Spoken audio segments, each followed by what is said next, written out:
उम्मीद है आप सब ठीक होंगे। आज का वीडियो एक तरह से सरप्राइज ले लीजिए। बैठे-बैठे बोर हो रहे थे तो सोचा आप लोगों से कुछ शेयर करें। पर हाँ, वीडियो इंपॉर्टेंट है, जो भी हमारे पुराने दर्शक हैं उनके लिए। अगर आप नए हैं तो अपने आप को कष्ट ना दें और ना तो मैं कल्कि हूं, ना जानता हूं, ना जानने में मेरी कोई रुचि है। मैं बस कल्कि के बारे में हवाबाजी करता हूं। यहां पर कोई बात सीरियस नहीं होती। हाँ, तो जितने भी हमारे पुराने दर्शक हैं, ये वीडियो इंपॉर्टेंट है। चाहता तो मैं ये था कि ये वीडियो ग्रुप में राखू पर ग्रुप बनने में जो भी डिले हो रहा है कुछ दिनों का, उस वजह से रख देते हैं। ग्रुप आप लोगों का हर हाल में 7 फरवरी से पहले पहले बना दिया जाएगा। अब वह 4 दिन बाद भी बन सकता है, 6 दिन बाद भी, पर मैक्स डेट आपको दे दी गई है। कली बहुत खतरनाक है, जबरदस्त है। कली प्रकृति की वह शैतान पैदाइश है जो मनुष्य के मन में रहती है। इकोसिस्टम भी उसी का है और युग भी। तो देखो, इस पूरे खेल में दो चीजें बहुत महत्वपूर्ण थीं। एक तो कल्कि की मनुष्य चेतना का अपनी शक्तियों, कर्मों और एटीट्यूड के साथ इस दुनिया में कंफर्टेबल फील करना। दूसरा, इस दुनिया का पुल मेथड पर आना। ये दोनों ही पॉइंट इस कुरुक्षेत्र में एंट्री करने से पहले जरूरी थे। दोनों ही लिंक थे। क्या ये पॉइंट कभी और किसी अवतार लीला में आए हैं? सहज होने वाला जो पॉइंट है वह राम और कृष्ण के साथ नहीं आया, पर उसे कल्कि के साथ आना हुआ। कारण, वो जो 8 पन्नों की जन्म कुंडली आप लोगों ने स्टडी की होगी, उसमें एक लाइन आती है, कल्कि डायरेक्टली अपना कार्य नहीं रखेंगे। एक्चुअली जो डायरेक्ट कर्म है, उनके वह एकदम से बहुत हाइपर मसलों में पहुंच जाते हैं, कुछ और ही खबर बना देते हैं और भी बहुत सारी बातें। तो पहले एक ग्राउंड क्रिएट होगा। अब जो दूसरी बात है, पुल मेथड पर लोगों का आना, ये कोई बहुत अलग चीज नहीं है। गीता में आपने सुनी होगी, जब कृष्ण अर्जुन को यह कह रहे हैं कि इस युद्ध का दायित्व तू मुझ पर मत रख, अपने विवेक से निर्णय ले। वह लाइन उठा लो, फिर वह वाली लाइन उठाओ, जब कृष्ण अर्जुन को कह रहे हैं कि सारा ज्ञान तुझे दे दिया, अब तू मन के सारे वहम मिटा, बस मुझ पर विश्वास कर। फिर आप गीता से ही तीसरी लाइन उठा लो, बुद्धि को डाइवर्सिफाई नहीं करना चाहिए। मतलब, जो इंसान माया में घूम रहा है, उसे जबरदस्ती आत्मज्ञान का पाठ नहीं समझाना चाहिए। उसे माया में रखकर ही उससे सारे कार्य करवाने चाहिए।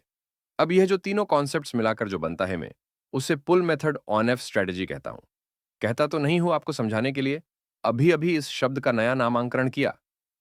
हे, देखो, मैं गीता का बहुत विशाल एक्सपर्ट नहीं हूं। पुराने दर्शक होंगे, वह जानते होंगे कि मुझे एक दिन नींद नहीं आ रही थी। एक सपने की वजह से तो मुझे मजबूरी में उसे स्टडी करना हुआ था, बस। अब उस सारी कहानी का इस सारे मैटर में बहुत गहरा आधार था, पर वह बात अब दोबारा नहीं करेंगे। तो अगर आप गीता के इन तीनों कॉन्सेप्ट्स को मिला दोगे तो फिर एक अप्रोच आपको पता चलेगी कृष्ण लीला में, जो आमतौर पर आपने मिस कर दी होगी और किसी ने आपको बताई भी नहीं होगी। पहले तो कृष्ण अर्जुन को यह कह रहे हैं कि इस युद्ध का दायित्व तू मुझ पर मत रख, अपने विवेक से निर्णय ले और अपने ऊपर निर्णय ले। जिम्मेदारी तेरी है। तो पहले तो अर्जुन को वह इस पॉइंट पर लेकर आ रहे हैं कि अर्जुन, अपने कर्मों के प्रति केवल तू उत्तरदायी है। ऐसा मत कर कि तू मुझ पर बात रख दे कि मैं ईश्वर भी कह रहा हूं, इसलिए तुझे युद्ध करना है। देखो, यह लाइन बहुत जरूरी है। कुरुक्षेत्र में अर्जुन क्या खोता, क्या पाता, वह सब अर्जुन का पर्सनल मैटर है। अगर अर्जुन कृष्ण के कहने पर ही युद्ध में उतरेगा, तो फिर वह जिम्मेदारी किसकी हो जाएगी? कृष्ण की। युद्ध किसका था? अर्जुन का। तो करना किसे था? अर्जुन को। अब आओ दूसरी बात पर। कृष्ण अर्जुन को कह रहे हैं कि जो इंसान जैसे कर्म करना चाहता है, उससे वैसे कर्म करवा लेने चाहिए, एक आत्मज्ञानी को। अब देखिए, इस लाइन में बहुत कंट्राडिक्शन है। अगर आप आत्मज्ञानी है और कर्मयोग में है, तो फिर आप इस फिलॉसफी को बहुत गहराई से फॉलो नहीं कर पाएंगे। मान लीजिए, सोहन ने एक पेंटर को कोई कार्य दिया, घर को पेंट करने का। उसकी बेटी की शादी है, पेंटर के पैर में चोट लग गई। अब आप पैसा दे चुके पेंट का, और वह पेंटर ने खर्च भी कर दिया। तो अब आप अगर पेंटर से कार्य करने की कहते हो, तो वह मनुष्यता के रूप में गलत है। और अगर आप पेंट करने के लिए या दूसरे कार्यों के लिए उस पर दबाव नहीं क्रिएट करते हो, तो फिर वह आपके अपने कर्मों पर चोट पहुंचाएगा। तो ये लाइन हम मनुष्य बहुत गहराई से फॉलो नहीं कर सकते। अब हमें वापस गीता की पहली लाइन पर जाना होगा। उस लाइन में क्या है? अर्जुन, तू अपने कर्मों के प्रति स्वयं उत्तरदायी बन। सारे कर्म तेरे हैं, तो फल भी तेरे ही है। घर पेंट करवाना वह आपका अपना पर्सनल निर्णय है। आप कितने भी आत्मज्ञानी हो, पर वह आपके अपने पर्सनल कर्मयोग का हिस्सा है। अब आप उस पेंटर से महाभारत का युद्ध करो, ना करो, रुपये जाने दो, वह सब आपका अपना निर्णय है। फल भी आप ही भोगोगे। अब अंत में कृष्ण अर्जुन को यह कहते हैं कि तू बस मुझ पर विश्वास करके युद्ध कर। अब यह लाइन और कंट्राडिक्टरी हो गई। एक तरफ तो वह यह कह रहे हैं कि जिम्मेदारी मेरी नहीं है, दूसरी तरफ वह यह कह रहे हैं कि मुझे ही सब कुछ मानकर युद्ध कर। और ये लाइंस गीता में अलग-अलग हिस्सों में हैं। अब समझ लेते हैं, अब जो कुरुक्षेत्र होगा, उसमें इनकी क्या भूमिका है, सही क्या है, गलत क्या है, क्या नहीं। देखो, रामायण और महाभारत में अंतर है। रामायण में राम का युद्ध है और राम नारायण का अवतार है। अब अगर हनुमान युद्ध कर रहे हैं या फिर अंगद, सुग्रीव, लक्ष्मण, वह सब राम को समर्पित होकर युद्ध कर सकते हैं। वह जो युद्ध है, उस युद्ध में नारायण ने स्यवम के ऊपर ले लिया है। अब उस युद्ध में जो भी वॉरियर्स है, क्योंकि वह राम को समर्पित थे, तो गीता की जो तीनों लाइंस थीं, इनकी कोई जरूरत नहीं थी। ना तो इसकी तो खुद उत्तरदायी है अपने कर्मों का। देखो, जो राम है वह सोच नहीं रहे कि उत्तरदायी कौन है। उनका धर्म था रावण को मारना, और राम का धर्म का अर्थ कहीं से समझने की जरूरत नहीं है।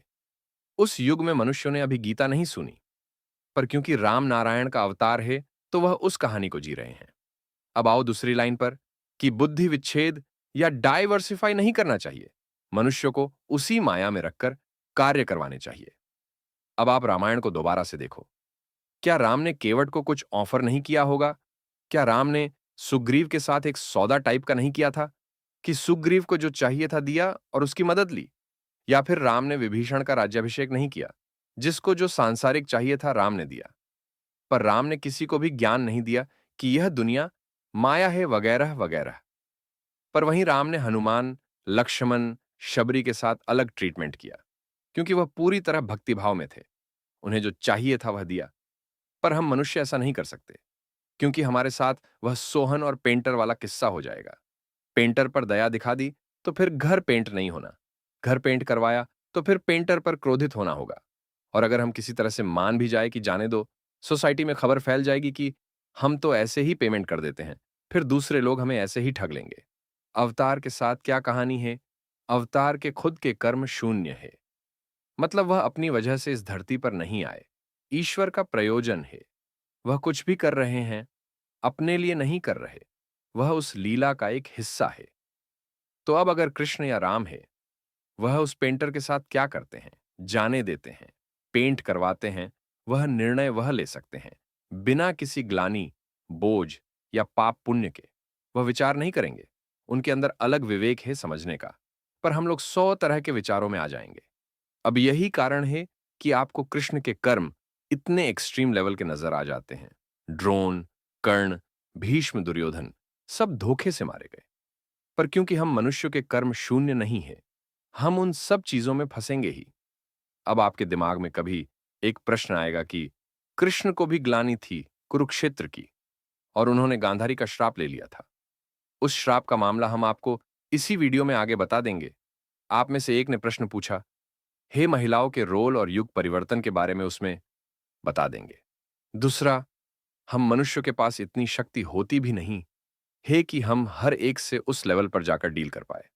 अब तीसरी बात क्या है कि कृष्ण अर्जुन को कह रहे हैं, ज्ञान तो तुझे सारा दे दिया, अब तू सारे शक साइड में रख और मुझे समर्पित होकर युद्ध कर। अर्जुन की जगह आप सोहन को ले लो। सोहन को कृष्ण ने सारा ज्ञान दे दिया, अब दुविधा है कि पेंट का क्या हो। सोहन, क्योंकि अब कृष्ण पर विश्वास करता है, तो वह जो भी निर्णय लेगा कृष्ण को समर्पित करके ही लेगा। इस तरह से लेगा कि होना तो वही है जो वह चाह रहे हैं। मेरे हाथ में जितने कर्म है उतने में कर लेता हूं। अब एक और बहुत गहरा प्रश्न है, उसका भी समाधान करते हुए चलते हैं। आपने देखा होगा कई लोग पर्सनल युद्ध करते हैं और उस सबको गीता पर रख देते हैं कि कृष्ण ने अर्जुन को कहा, हे युद्ध कर। देखो, ये सारी बातें यहां करने की नहीं है, पर फिर भी कर देते हैं। आप लोगों ने सुना होगा गीता कई हैं, फिर पूछो कितनी है तो कोई अष्टावक्र गीता, कोई इस्कॉन की गीता, कोई गीता प्रेस की गीता, कोई किसी और ने लिख दी। गीता केवल दो है, केवल दो। जब कृष्ण अर्जुन को गीता समझा रहे हैं, तो उसी समय में दो गीता चल रही है। एक तो वह गीता है जो अर्जुन के लिए है, और एक वह गीता है जो कृष्ण के लिए है। जो अर्जुन के लिए है, वह हम मनुष्यों के लिए है। लेकिन हम कई बार क्या गलती कर बैठते हैं, हम अर्जुन की तरफ से गीता समझते समझते कृष्ण के रोल में एंटर कर जाते हैं। कोई भी युद्ध हो, कोई भी संसार में, चाहे वह आपको कितना जनहित का लगे, सत्य यह है, सब में स्वार्थ निकल आएगा। सोहन की जमीन पर कब्जा हो गया और सामने वाला बाहुबली है। अब गीता सोहन से कह रही, हे युद्ध कर अपने हक के लिए। पर सोहन का परिवार है, दो बच्चे हैं। सोहन अगर युद्ध करता है तो उसके बच्चे परेशान होंगे। वह बाहुबली उनके साथ कुछ भी कर सकता है। तो सोहन का पहला धर्म है कि वह अपने परिवार की तरफ देखे, क्योंकि उसके बच्चे ऊपर आश्रित है। अब यहां एक और प्रश्न आ सकता है, अगर मामला सामाजिक है, फिर भी वह केवल अपने परिवार देखे क्या? अब यहां मामला स्वार्थ और कर्म योग दोनों के बीच का हो जाएगा और सोहन जो भी करेगा उसका फल भोगना है उसे। बस आज का ज्ञान यहां पर रोकते हैं। ये जो स्क्रिप्ट है यह 3 दिन पुरानी है। फिर मैं कुछ दूसरे कार्यों में व्यस्त हो गया।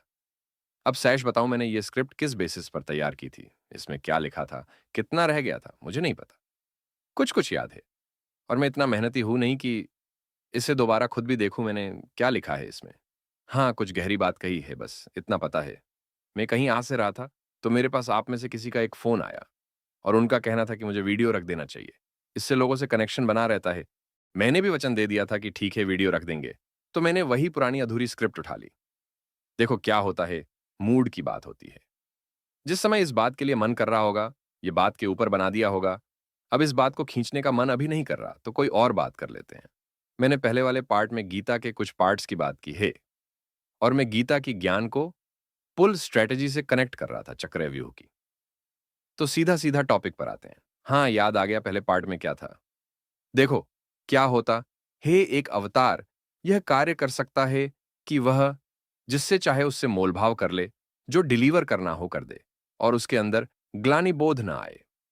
अब कई लोग कहते हैं कि बुद्ध नारायण का अवतार थे और एक क्रम भी देते हैं उन्हें। सामान्य ज्ञान साथ में रखिएगा। अवतार चाहे मिथक हो चाहे रियल, क्योंकि उनका कार्य बैलेंस बनाने का होता है, वह ज्ञान में बहुत ज्यादा विश्वास नहीं करते। क्योंकि यह वाली जो पंक्ति है गीता की, बुद्धि विच्छेद नहीं करना चाहिए। बुद्ध का जीवन इन पंक्तियों के हिसाब से नहीं है। बुद्ध का जो जीवन था वह एक ज्ञान योगी के ज्ञानी पुरुष का जीवन था, ऐसा मुझे लगता है।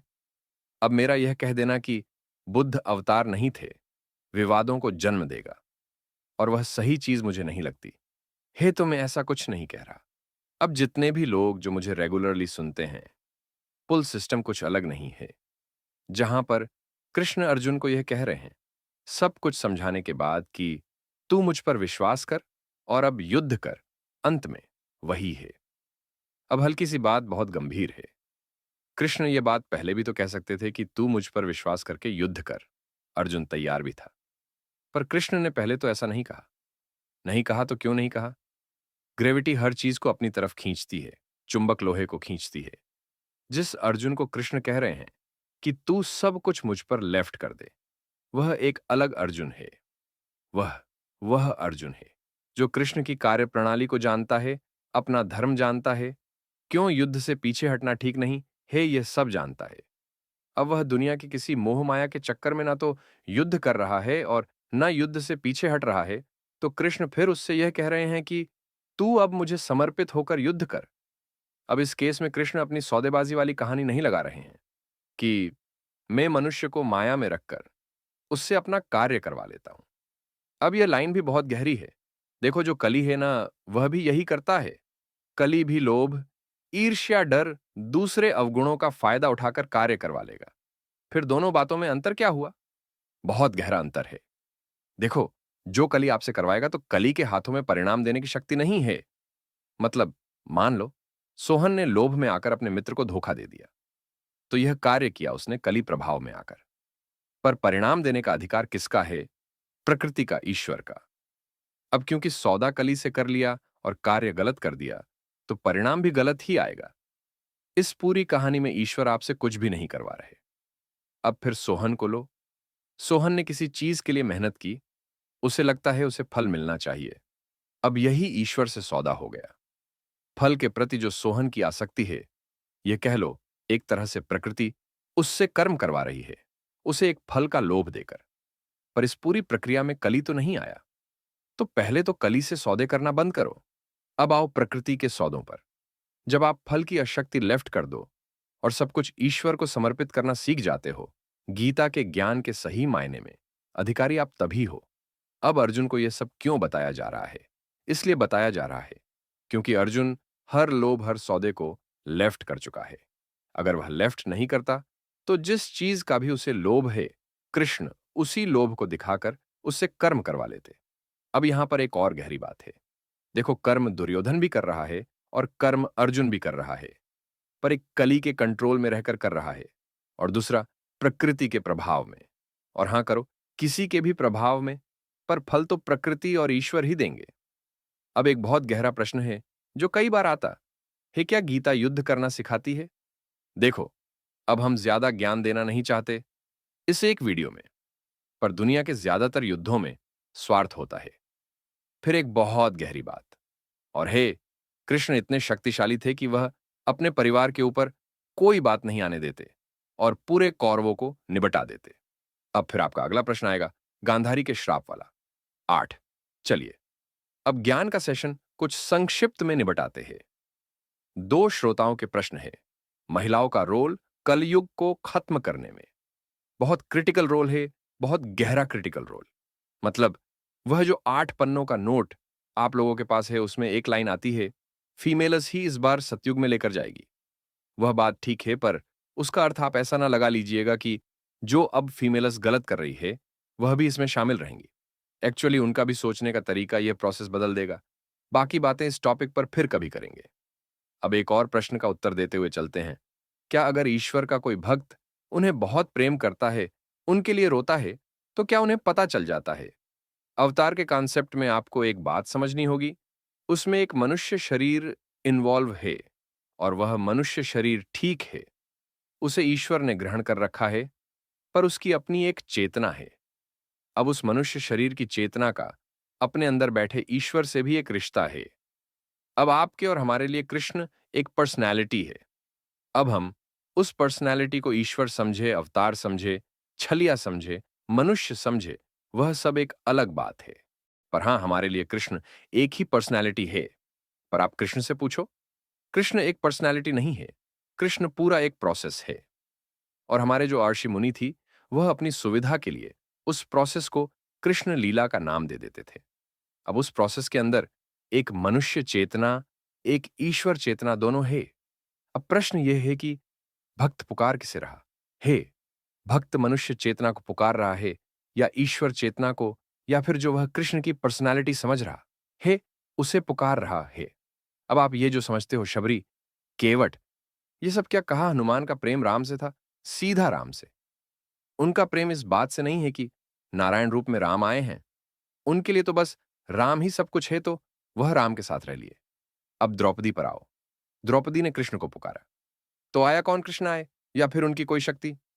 वहां नारायण आए थे कृष्ण का रूप लेकर, क्योंकि द्रौपदी ने पुकारा किसे? कृष्ण को। कृष्ण में है कौन? नारायण। पर कृष्ण पूरी पर्सनालिटी कौन है? वह शरीर जिसमें नारायण है। तो वह शरीर तो नहीं आया था, नारायण ही आए थे। निया थी। यह सब जानते थे राम के शरीर में नारायण है, तो राम मिल लिए। अब आओ कल्कि पर। देखो, मैं तो कल्कि हूं नहीं, ना मैं जानता कौन है, पर कुछ हल्का फुल्का आभास हो ही जाता है। मेरे सामने दो उदाहरण बहुत अजीब आए।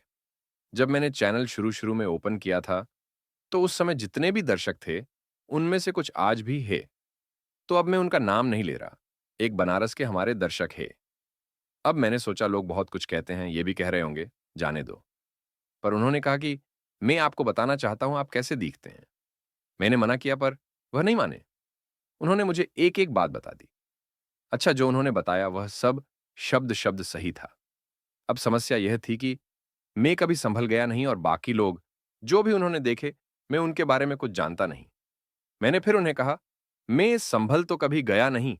उन्होंने उत्तर दिया, तो लीला के किरदार शरीर रूप में हर जगह तो नहीं जाएंगे? अच्छा, ऐसा एक बार और हुआ किसी और के साथ, वह बात कभी और बताएंगे। अब प्रश्न तो बनता था, उन्हें कैसे पता था? वह मुझसे मिले भी, उन्होंने फोटो भी नहीं मांगा मेरा, बस अपना भेज दिया। फिर जब मैंने इस प्रश्न का उत्तर खोजने की कोशिश की, तो मुझे एक बहुत गहरी बात पता चली। अब मैं तो भक्त हूं, आज तक कल की मुझे भी नहीं दिखे। पर जो मुझे गहरी बात पता चली, जिस मनुष्य शरीर में ईश्वर है, उसे किसी चीज से मतलब नहीं है, किसी साधना से नहीं, किस ध्यान से नहीं, उससे कोई कांटेक्ट नहीं कर सकता, कैसे भी नहीं कर सकता, कोई तरीका ही नहीं है। अब कॉमन सेंस के हिसाब से अगर मैं आपको बताऊं, तो देखो, उस मनुष्य शरीर के ऊपर कार्य बहुत है।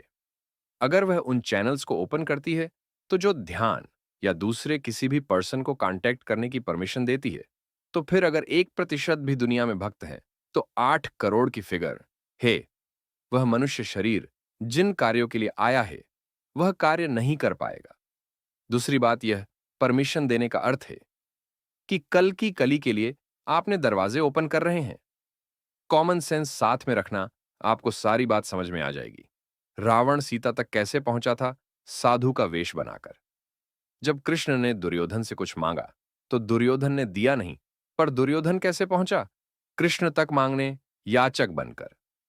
कली जब भी एक अवतार की जोन में एंटर करेगा, एक बहुत ही भले मासूम साधु या महिला टाइप फॉर्मेट में करेगा।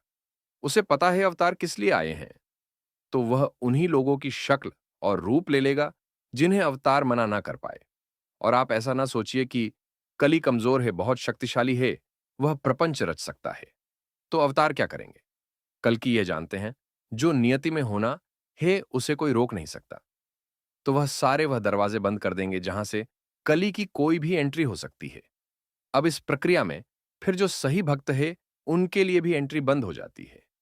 अब आपको एक तीसरा और बहुत गहरा कारण बताता हूं, जो केवल इसी युग में होगा और किसी युग में हुआ नहीं होगा। कल्कि को अब तक का सबसे विध्वंसक अवतार बताया जाता है। बहुत विनाश होना है। जब यह कहानी शुरू होगी, तो फिर कली अपने आदमियों को भेजेगा, गिलहरी का रूप रखकर, कि राम है तो गिलहरी को कंट्रीब्यूशन मना तो नहीं करेंगे, और बदले में वह अपने कर्मों को माफ करना मांगेगा। इस वजह से और कल्कि तक पहुंचने के सारे दरवाजे बंद है। अब ऐसा ना सोचिए कि दिक्कत ही है। कुछ बातें सही भी है। एक शब्द होता है प्रारब्ध। अगर किसी का प्रारब्ध है, तो यह तय है कि नियति कल्कि तक पहुंचने का रास्ता बना ही देगी। दूसरी बात, जो ईश्वर है, वह सबकी पुकार सुन रहे होंगे, और वह अपने हिसाब से सही समय पर, चाहे कल की मनुष्य रूप में या निराकार रूप में, जब भी समय आएगा, उत्तर दे देंगे। मुझे यह लगता है कि अगर आप इस चैनल पर हो, तो प्रारब्ध ही है। आप लोग जब भी कल्कि से मिलेंगे, तो आप लोगों के भाग्य से हम भी मिल ही लेंगे। अब हम पुल मेथड के बारे में बात करने वाले थे, चक्रव्यूह के। आज के लिए इतना ही, फिर कभी इस टॉपिक पर बात करेंगे। अच्छा, ग्रुप के ऊपर बात भी चल रही थी। मैं अपना नंबर पब्लिकली रखने में कंफर्टेबल नहीं फील कर रहा। मैं चाहता हूं आप लोगों तक नंबर पहुंचे, पर मैं इस बात का समाधान सर्च कर रहा हूं क्या है कि केवल सही लोगों तक पहुंचे। बस आज के लिए इतना ही। मिलते हैं अगले वीडियो में।